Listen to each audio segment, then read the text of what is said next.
Olá pessoal, e seja bem-vindo de volta ao canal do Caminho 3T, meu nome é Giridhar Das. E hoje a gente vai ver uma história bem interessante, continuando a nossa série do Gita Mahatmya, dos poderes especiais da Bhagavad Gita. A gente vai ver uma história bem interessante de um tópico que a gente talvez não pense muito, que é como, primeiro, afastar a presença de espíritos assim de perto da gente, e dois, como liberar os nossos entes queridos que podem estar no inferno. A gente gosta sempre de pensar, não, todo mundo foi para o céu, mas na real, né? Vamos ser sérios aqui, né? Então a gente pode ter familiares presos no inferno. Como é que a gente faz, né? Como é que a gente pode ajudar eles? Então esse é o tópico interessante de hoje. Então, Gita Mahatmya, lembrando, é uma conversa entre Vishnu falando com Lakshmi, Deus falando com a deusa da fortuna, sobre os poderes especiais da Bhagavad Gita, mas quem está narrando a história é Shiva falando com Parvati. Então Shiva está falando com Parvati o que Vishnu falou com Lakshmi. Então agora vamos lá. Shri Vishnu disse: minha querida Lakshmi, na cidade de Janastan havia um Brahmana chamado Jada, que nasceu na dinastia de Kaushik. Aquele Brahmana abandonou as atividades religiosas prescritas nos Shastras para serem seguidas pela classe de Brahmanas e iniciou muitas atividades irreligiosas. Ele gostava muito de jogar e beber, caçar e visitar prostitutas. Então esse Brahmana foi um desastre total. Só nasceu, numa família boa, mas jogou tudo fora. Vivia uma vida desregrada, pecaminosa, impiedosa, com péssimos hábitos. Dessa forma, ele desperdiçou toda a sua riqueza. Então, não só isso, mas ele perdeu toda a grana da família e aí, então, ele teve que fazer uma viagem para tentar ganhar mais dinheiro. Ele foi aos países do norte em viagem de negócios. Enquanto estava lá, ele ganhou muita riqueza e decidiu retornar para Janastan. Depois de ter percorrido uma longa distância, encontrou-se num lugar muito deserto. Um dia, naquele dia, enquanto o sol se pôs e todos os lugares foram tomados pela escuridão, ele decidiu descansar à noite debaixo de uma árvore. Ele está voltando, ele fez muita grana, está voltando com a grana toda e foi dormir debaixo de uma árvore. Enquanto descansava, alguns ladrões vieram e espancaram até a morte e roubaram sua riqueza. Como Jada abandonou todas as atividades religiosas e levou uma vida pecaminosa, após sua morte ele adquiriu uma forma de fantasma. Então aqui bem interessante, para começar isso, a vida ser altos e dizer, agora eu tô com uma grana, tá tudo bom, tô indo para casa, pronto, aí você é espancado à morte, perde tudo e ainda é roubado. É desse jeito a vida, A gente não pode contar muito com a situação externa, o que é bom vira ruim, o que é ruim pode virar bom, então esse não é o nosso foco é interno.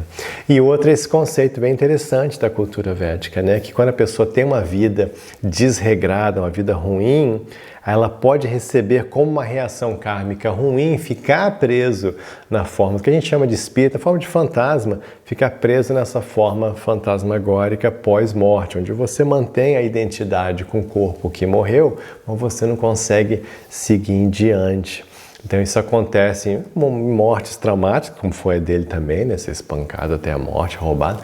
Então morte traumática e a pessoa que também não está pronta, e também pelo fato de ter vivido uma vida desregrada, impiedosa, ter acumulado muito mau karma. Aí a pessoa fica presa nessa forma. Isso acontece nas nossas famílias também, por isso que é bom a gente ouvir essa história. O filho de Jada, o filho dele, era um filho muito bom. Então ele era um malucão, mas o filho dele, ele era não só um brahmanazinho, mas ele era um yogi, ele era um devoto mesmo, ele era uma alma piedosa, uma pessoa santa mesmo. O filho de Jada era muito religioso e aprendia e estudava os Shastras védicos. Ao ver que seu pai não havia retornado a Janastan depois de muito tempo, decidiu ir procurá-lo. Durante muitos dias ele viajou para lá e para cá em busca de seu pai, e quaisquer viajantes que encontrasse, ele perguntava a eles sobre o seu pai. Um dia ele conheceu uma pessoa que conhecia seu pai e o informou sobre os acontecimentos ocorridos.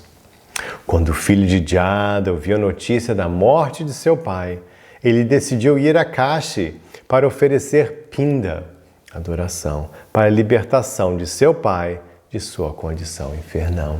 Então, na tradição védica, na religião popular védica, sim, cultura popular, tem essa questão da cerimônia de pinda, que é chamada. Então, era uma cerimônia que se faz, até hoje se faz, né? Onde você vai para um lugar, e Kashi é o lugar assim para fazer isso, é um lugar especial que você vai lá e faz faz lá os rituais religiosos, um tipo de oferenda especial, e isso ajudaria os entes queridos que morreram, os ancestrais que morreram, isso ajuda eles. Por isso que eles tinham esse foco também em ter filhos, porque se você não tivesse o filho para fazer isso, descendência para fazer isso, aí você ficaria numa condição ruim. Mas isso é para quem é material, quem é mundano, né? Não se aplica aos yogis, como a gente vai ver daqui a pouquinho. Então ele estava lá, como, né, cumprindo as regras, tudo certinho. Puxa, aconteceu, então eu preciso, esse é meu dever, como filho, eu preciso fazer essa cerimônia especial. Então ele estava indo para essa cidade para fazer essa cerimônia. No 9º dia de sua viagem, ele descansou sob a mesma árvore sob qual seu pai havia sido morto. Então, por coincidência, nessas viagens, ele foi dormir debaixo da mesma árvore, né? Guiado por Krishna no coração, ele foi dormir debaixo da mesma árvore que seu pai tinha morrido. Naquele local, à noite, ele realizava sua adoração diária a Sri Krishna e também recitava o 3º capítulo da Bhagavad Gita. Ao completar sua recitação, um som alto veio do céu. Quando ele olhou para cima, viu seu pai ali, e diante de seus olhos, a forma de seu pai se transformou em um dos seres mais lindos, que tinha 4 mãos e usava um dhoti amarelo.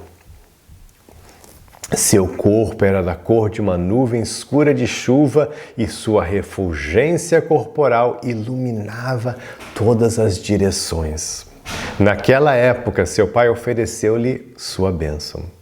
O filho perguntou ao pai o significado daqueles acontecimentos maravilhosos. Então, ele está lá debaixo da árvore, ele acabou de recitar o 3º capítulo da Bhagavad Gita e, de repente, ele vê o pai dele, que estava lá como fantasma, não só deixar a forma de fantasma, mas adquirir a forma divina, Sarupya. Ele atingiu o que a gente chama de liberação Sarupya, que é a forma de Deus. Você tem a mesma forma de Deus, tem 4 braços, a mesma testa, Sarupya. Ele atingiu o moksha de Sarupya. Então ele atingiu essa forma de Sarupya diante dele e o filho quis saber o que é isso. O pai disse: meu querido filho, você recitou o 3º capítulo da Bhagavad Gita e assim me libertou da forma fantasma que eu havia recebido devido às minhas atividades pecaminosas.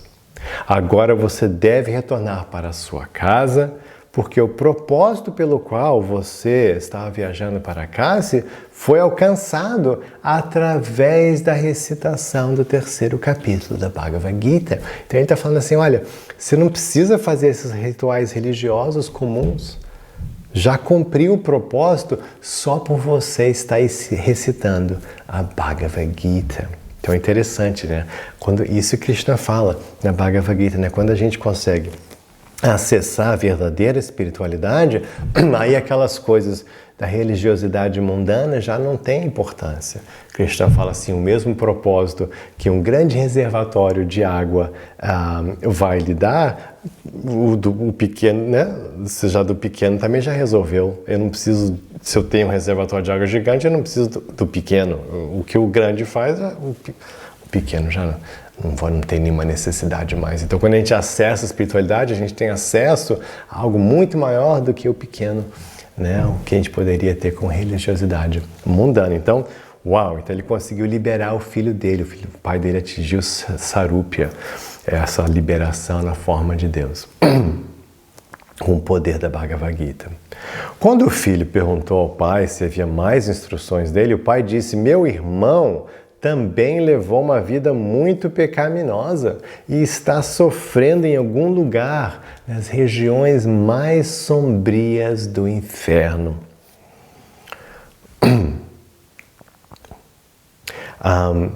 Então, se você deseja libertá-lo e aos nossos outros ancestrais que estão sofrendo aqui e ali em diferentes espécies no universo material, então gentilmente recite o 3º capítulo da Bhagavad Gita. E através dessa recitação, todos eles alcançarão uma forma semelhante à de Sri Vishnu e irão para Vaikuntha. Então ele está falando, uau, olha, se você recitar o 3º canto com esse propósito, você vai dar sarupya, liberação sarupya para todas essas pessoas, todos os nossos ancestrais. É um poder incrível. Claro, Deus faz o que quer e Deus então embutiu a Bhagavad Gita com esse poder espetacular de só recitar o 3º capítulo, de você conseguir dar a liberação completa em sarupya para todos os ancestrais. É um poder assim extraordinário, mas Deus, Ele sabe da importância da Bhagavad Gita. Ele veio só para ensinar a Bhagavad Gita. A Bhagavad Gita é de tudo importante. Então, para ajudar as pessoas a entenderem a importância da Bhagavad Gita, Ele colocou esses poderes incríveis na Bhagavad Gita. E aqui está esse poder de 3º, de dar sarupya, de dar liberação, poderosíssimo. Depois disso, o filho retornou para Janastan e sentou-se diante da sua deidade de Sri Krishna. E com desejo de libertar todas as almas condicionadas da condição infernal, ele começou a recitar o 3º capítulo da Bhagavad Gita. Enquanto sua recitação continuava dia após dia, Sri Vishnu enviou seus mensageiros, os Vishnudutas, ao reino de Yamaraj, que está encarregado de administrar a punição às entidades vivas pecaminosas. Então, o filho voltou, mas ele é um devoto, ele é um santo, ele é uma pessoa muito cheia de compaixão e amor. Então, ele foi além do pedido do pai dele. Ele não queria só libertar os seus ancestrais, os seus familiares, ele quis libertar todo mundo do inferno. Olha, eu quero zerar o inferno todinho, olha que legal. Uma alma santa. É uma alma pura. Então ele tinha lá a deidade dele de Krishna, e ele sentava lá diante da deidade, ele era um grande yogi, um grande devoto, um santo, e recitando o 3º capítulo da Bhagavad Gita. E aí, enquanto isso, então, Vishnu, Deus, mandou diretamente seus mensageiros, os Vishnudutas, mandou lá para Yamaraj. Yamaraj é o responsável, é o deus é o semideus da morte, assim, mas ele é super gente boa, ele não é aquela coisa pesada, assim, dark, não. Ele é Dharmaraj, ele é o conhecedor do Dharma, é uma alma pura, perfeita, muito bondosa. Mas então ele recebeu lá, os Vishnudutas vieram direto lá visitar ele. Bom, quando os Vishnudutas chegaram na frente de Yamaraj, eles o informaram que tinha uma mensagem de Sri Vishnu, que está deitado na cama de Ananta Shesha no oceano de leite. Eles lhe disseram que Sri Vishnu estava perguntando sobre seu bem-estar e também ordenando-lhe que libertasse todas as almas condicionadas que estavam sofrendo no inferno. Então, Deus mandou seus enviados e falou, ó, libera todo mundo, solta todo mundo do inferno. Quando Yamaraj ouviu essa instrução de Sri Vishnu, ele imediatamente libertou todas as almas condicionadas do inferno e então foi pessoalmente com aqueles Vishnudutas ao oceano de leite, conhecido como Svetadvipa, para receber o darshan de Sri Vishnu. Então, o que é Svetadvipa? Dentro de cada universo, né, que os universos são múltiplos, né? Mas dentro de cada universo tem tipo uma embaixada. Tem uma embaixada de Deus, uma embaixada da transcendência, que é chamada Svetadvipa, que é onde fica a expansão de Vishnu que entra dentro de cada universo. Então, essa expansão, esse Vishnu está lá no oceano de leite, deitado Ananta Shesha, com a deusa da fortuna. E aquela é um lugarzinho especial. Talvez quem já estudou a história de Krishna vai lembrar que quando os semideuses vão lá, o Senhor Brahma e todo mundo, eles vão para a praia, mas que fica vendo essa ilha. Eles não chegam na ilha propriamente dita, mas lá dessa praiazinha, assim, à beira de Svetadvipa, eles fazem suas orações pedindo para Deus, para Vishnu, para Avatara, para ele descender ao mundo, para ajudar o mundo que estava lá com os asuras invadindo aqui o planeta Terra. Então, é lá que eles fazem em Svetadvipa. Então, Vishnu Dutas foram falar com Yamaraj, e Yamaraj voltou com eles para essa embaixada transcendental lá, para falar com Deus pessoalmente. Quando chegou lá, viu Shri Vishnu deitado na cama de Ananta Shesha, seu corpo tinha refulgência dos sóis e Lakshmi Devi, a deusa da fortuna, massageava seus pés. Ele estava cercado por todos os lados por rishis, sábios e semideuses, liderados por Shri Indra, que cantavam louvores a Shri Vishnu. Shri Brahma também estava presente recitando os Vedas. Yamaraj caiu e ofereceu seus respeitos diante de Shri Vishnu e ofereceu o seguinte elogio. Meu querido Vishnu, você é o bem-querente de todas as almas condicionadas. Não há limite para suas glórias. De ti vieram os Vedas e tu és o tempo. E com o passar do tempo, você destruirá todas as coisas. Você é a causa e mantenedor dos três mundos e a super-alma no coração de cada um que dirige suas atividades. Você é o guru de todo o universo e o objetivo de todos os devotos. De olhos de lótus, por favor, aceite minhas reverências repetidas vezes. Suas glórias são ilimitadas. Então, uma bela oraçãozinha de Yamaraj. Ele é muito esperto. Dessa forma, Yamaraj, com as mãos postas, ofereceu seus respeitos a Shri Vishnu. E Yamaraj continuou. Agora, a etiqueta é essa, né? Primeiro as orações, aí depois a pergunta. De acordo com suas instruções, libertei todas as almas condicionadas do inferno, então gentilmente instrua-me que trabalho você deseja que eu execute agora. Que tipo assim, tudo se pediu para liberar, aí eu vou fazer o que agora? O que é isso? Isso é muito estranho. Né? Qual que é meu trabalho agora, então, por favor? Eu não estou entendendo. Mas foi só uma coisa assim especial mesmo. Então Deus respondeu. Shri Vishnu respondeu com uma voz tão profunda como um trovão e tão doce quanto néctar. Meu querido Dharmaraj, você é igual com todos e eu não preciso instruí-lo sobre seus deveres. Por favor, retorne para sua residência com todas as minhas bênçãos e continue seu dever. Então assim, não, pode deixar, vai tudo continuar, mas aquelas almas o meu devoto santo pediu para libertar, então eu atendi o desejo dele pelo poder do terceiro capítulo da Bhagavad Gita, mas agora vai continuar. Por quê? Naquele momento, Shri Vishnu então desapareceu da visão de Yamaraj e Yamaraj voltou para a sua residência.